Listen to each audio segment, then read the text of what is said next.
دەبێت حکومەتی هەرێمی کوردستان بە تایبەتی کابینەی تازە پرۆسەی پەروەردە و خوێندنی باڵا لە ئەولەویەتی کارەکانی خۆی دابنێت. بەداخەوە لە ساڵانی ڕابردوو بەم شێوەیە نەبووە واسەیر نەکراوە، بەڵام ئێمە پێمان وایە دەبێت لە ئەولەویەتی بەرنامەکاندا بێ، چونکە تاکید لەسەر ئەوە دەکەینەوە هەموو گۆڕانکارێکی باش بەستراوەتەوە بە پرۆسەیەکی پەروەردەیی باش و خوێندنی باڵایەکی باش. پێشمان وایە زۆر زەروریە حکومەتی هەرێم بودجەی شایستە تەرخان بکات بۆ پرۆسەی پەروەردە و خوێندنی باڵا. لە ئێستادا ئێمە پێویستیمان بە 400 باڵەخانەی خوێندن هەیە، پێویستیمان بە ڕاهێنانی مامۆستا هەیە، پێویستیمان بە دامەزراندنی پسپۆڕی تازە هەیە، پێویستیمان بەوە هەیە گرێبەستەکانمان بکرێنە فەرمی، پێویستیمان بەوەی هەیە کە محازیرەکان ئەوانەی کەوا بەشیان هەیە لە بەڕێوەچوونی پرۆسەی پەروەردە بەشێکی باش ئەوانیش خزمەتەکانیان لە بەرچاو بگیرێت.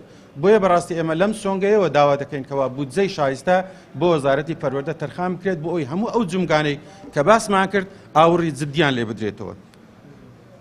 خاڵێکی تر کە بەلای ئێمە زۆر گرنگە ئەویش بریتە لە پەسەندکردنی پرۆژەی چاکسازی.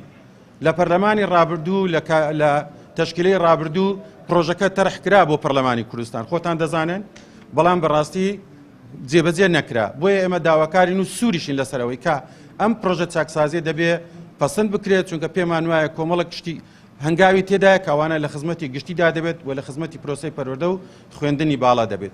داواکاریشین پرۆژەی پارێزبەندی مامۆستایان کە 2 ساڵە ئێمە خستومانەتە بەردەستی پەرلەمان، چەندین کۆبوونەوەشمان کردیە ئەو پرۆژەیە بۆ حەسانەی مامۆستا بۆ پارێزبەندی مامۆستا بخرێتە بواری جێبەجێکردنەوە.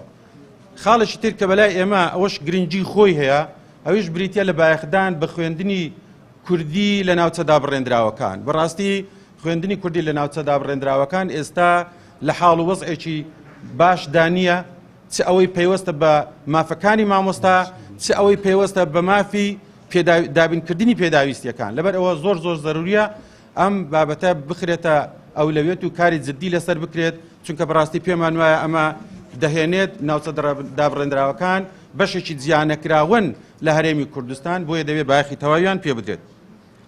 زۆر گرنگ و بەلای ئێمە خاڵێکی تر پێداگیرین لەسەر ئەوەی کەوا ئەو پاشەکەوتەی لە مامۆستایان کراوە بەڕاستی ئەم پاشەکەوتە دیاری بکرێت.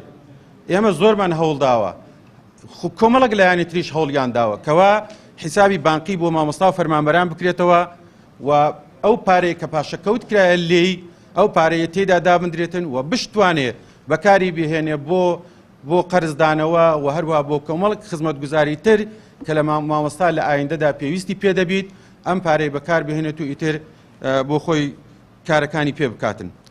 خاڵێکی تر کە بەلای ئێمە ئەوەش هەر گرنگە بەڕاستی دەیخێنە بەردەستی حکومەتی هەرێمی کوردستان و پێم وایە بەشێکی لە پرۆژە چاکسازیەکە کە لە پەرلەمانی کوردستاندا هەیە، ئەویش بریتە لەوەی کەوا یاسای خانەنشینی لە هەرێمی کوردستان هاوتای یاسای خانەنشینی حکومەتی فیدرال بکرێت.